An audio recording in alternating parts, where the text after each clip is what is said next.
Hi guys, thank you for joining me. I'm going to be talking a little bit about belts and why it's important and the different kind of belts available. Something that we say a lot around here is that mission dictates gear.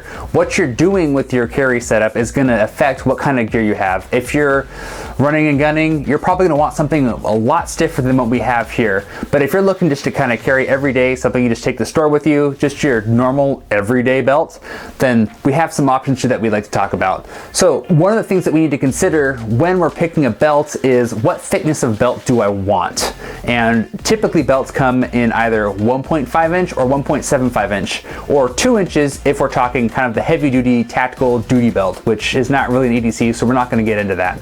The difference between 1.5 and 1.75 inch belts is usually going to be dependent on what kind of pants you're wearing. Some pants do not support a 1.75 inch belt, so generally I like to advise people, if they're selecting a belt, to try to stick with the 1.5 inch belt. Other than that, there really isn't much of a difference. So here are a few examples of belts that I have. These are all belts that I've tried and used on some level. This first belt here, this was my first introduction to getting into like a thicker belt. This is a Blackhawk Riggers belt. It's got like a 6,000 pound test or something ridiculously cool like that. I had this belt for like 6 years before I decided to upgrade to a Cobra belt or a ratcheting belt. We have here some cheapo Amazon brand, which is this is like an elastic belt with a Cobra buckle. And then we have here, this is a ratcheting belt, kind of a dress style belt, but it's ratcheting. It's also pretty stiff. This is another Amazon brand. Works actually pretty good though. Here is a Wolf tactical belt. What's really cool about this one has a low profile buckle on the female side of the Cobra, which is pretty awesome. I've used this belt for probably almost a year now, and I love this thing. Wolf tactical, you can find them on Amazon. So if you have a very flimsy belt, for example, this one right here, this is an elastic belt, which has quite a lot of stretch to it. It's decently rugged for an elastic belt, but it's still an elastic belt. This is not something that you would be able to carry out to the waistband on. If you had your holster on here, your holster would bend and sag and flop around a lot. If you're carrying inside the waistband and you didn't have a very heavy gun, you could probably get away with it. Now we have this belt here, which is another pretty firm belt.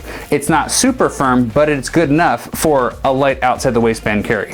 And then we have this belt. This is probably one of the most stiffest belts that we have. This is a ratcheting belt buckle. This belt does not have belt holes or a kink in the belt like this one does. It has a ratcheting mechanism. You can tighten and loosen. It's something you can discreetly adjust, which is really nice about it. I gravitate towards the ratcheting belt.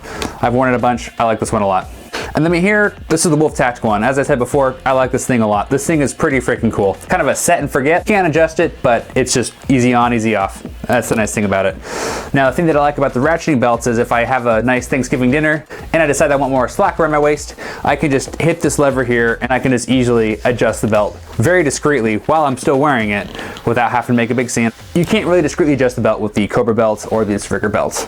So to sum it all up, when purchasing a belt, you got to make sure that it's stiff so it can support the weight of the gun, and you got to consider the belt loop. If you're carrying inside the waistband, the belt buckle isn't too much of a concern. If you're carrying outside the waistband, you got to consider that a Cobra belt buckle is not going to fit through most belt loops. At the end of the day, what belt you wear is your personal choice, but if you are going to be carrying, you just got to consider that it has to be a stiffer belt in order to support the weight of the gun, and you have to consider the belt buckle. Well, I hope this was helpful for you guys, and I hope you learned something. If you have any questions, please feel free to reach out to us. Our contact information is on our website at shoutoutdefensive.com. Hope you guys have a great day, and as always, stay strapped.